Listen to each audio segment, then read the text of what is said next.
Herbal and hijama guide में आज हम गुर्दे की पथरी के बारे में कुछ बात करेंगे कि ये किस तरह बनती हैं, इनके बनने की क्या वजूहात होती हैं। कुछ ऐसी मिथ्स हैं जिनके बारे में सच हम आज आपको बताएंगे। इसके साथ साथ कुछ हर्बल तरीका इलाज और अद्वियात का जिक्र किया जाएगा। कुदरत ने हमें दो गुर्दों से नवाजा है और ये इंसानी जिस्म में फिल्ट्रेशन का काम करते हैं। इंसानी जिस्म में एक गुर्दा तकरीबन 90% काम करता है, जबकि दूसरा 10% काम करता है। अगर 90% वाला ख़राब होने लगे तो दूसरा गुर्दा ज़्यादा काम करना शुरू कर देता है। तो गुर्दे हमारे खून से वेस्ट प्रोडक्ट्स को निकालते हैं, इसलिए इनकी सेहत का ख्याल रखना बहुत ज़रूरी है। पाकिस्तान में कुछ अरसे से गुर्दे की पथरी के बहुत ज़्यादा मरीज़ होने लगे हैं। इसकी वजह हमारी नाक़िस ग़िज़ा और पानी का कम इस्तेमाल है, क्योंकि डिहाइड्रेशन से जिस्म में सॉल्ट्स जमा होने लगते हैं और पथरी का बाइस बनते हैं। कोल्ड ड्रिंक्स यानी कि कार्बोनेटेड ड्रिंक्स जो हैं वो गुर्दों की पथरी की बहुत बड़ी वजह है, जबकि हमारे यहाँ खानों और फास्ट फूड का ये बहुत अटूट अंग समझे जाते हैं।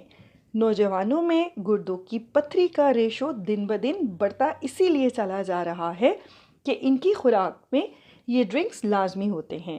गुर्दे में पथरी की अलामात में उल्टी व मतली का होना, नौजिया होना, अगर इन्फेक्शन ज़्यादा हो जाए तो बुखार भी होने लगता है, सर्दी व कपकपी तारी हो जाती है, पीठ में दर्द उठता है जो आगे की तरफ हरकत करता महसूस होता है, यूरिन में ब्लड भी आने लगता है और यूरिन पास करते वक्त जलन और दर्द भी होती है। अगर आपको ऐसी अलामात महसूस हों तो फ़ौरन डॉक्टर से रुजू करना चाहिए। गुर्दे में पथरी बहुत आसानी से अल्ट्रासाउंड से पता चल जाती है या फिर सीटी स्कैन करवाना भी सूदमंद रहता है। इसके साथ साथ यूरिन के केमिकल एग्जामिन से भी पता चल जाता है कि आपके जिस्म में कौन सी पथरी पाई जाती है, क्योंकि 90% केसेस में कैल्शियम ऑक्सलेट या फिर कैल्शियम फॉस्फेट स्टोन होता है। सिर्फ 10% लोगों में यूरिक एसिड स्टोन होता है। तो यूरिन की पीएच हमें बता देती है कि आपके जिस्म में इस वक्त कौन सी पथरी है। पीएच एसिडिक हो तो यूरिक एसिड स्टोन होगा, अल्कलाइन हो तो कैल्शियम स्टोन की निशानी है। अमूमन गुर्दे की पथरी के मरीज़ों को टमाटर, पालक, गोश्त वगैरह खाने से मना किया जाता है।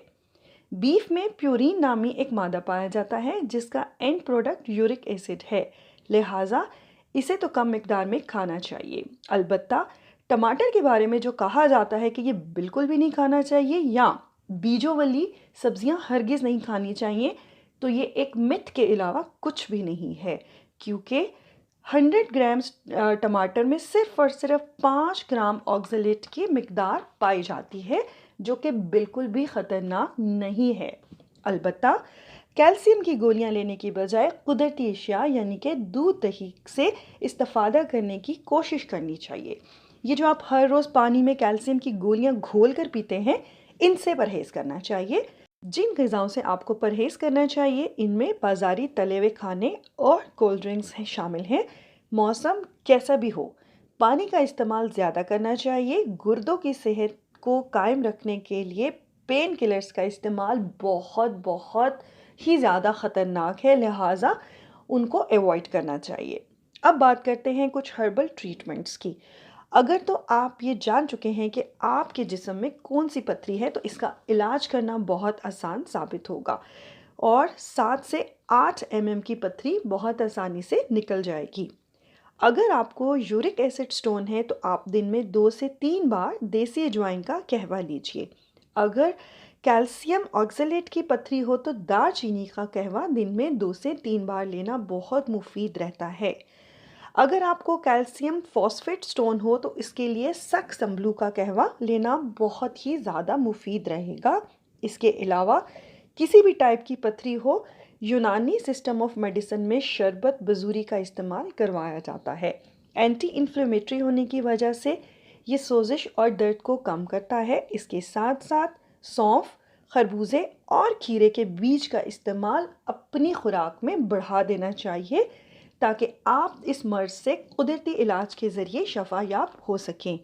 اس کے ساتھ ساتھ ایک ایمرجنسی علاج آپ کو بتاتی ہوں کہ خدا نہ خواستہ کبھی آپ کو گردے کی درد ہونے لگے، جو کہ بہت تکلیف دہ ہوتی ہے، اور مریض کو کسی طرح بھی چین نہیں آ رہا ہو، تو فوراً اینو کا ایک ساشے پانی میں ملا کر پلا دیجئے، درد کو فوری آرام ملے گا۔ یاد رکھیے، صرف خوراک اور پانی کا خیال رکھیں تو آپ اس مرض سے ہمیشہ کے لیے چھٹکارا پا لیں گے۔ شکریہ۔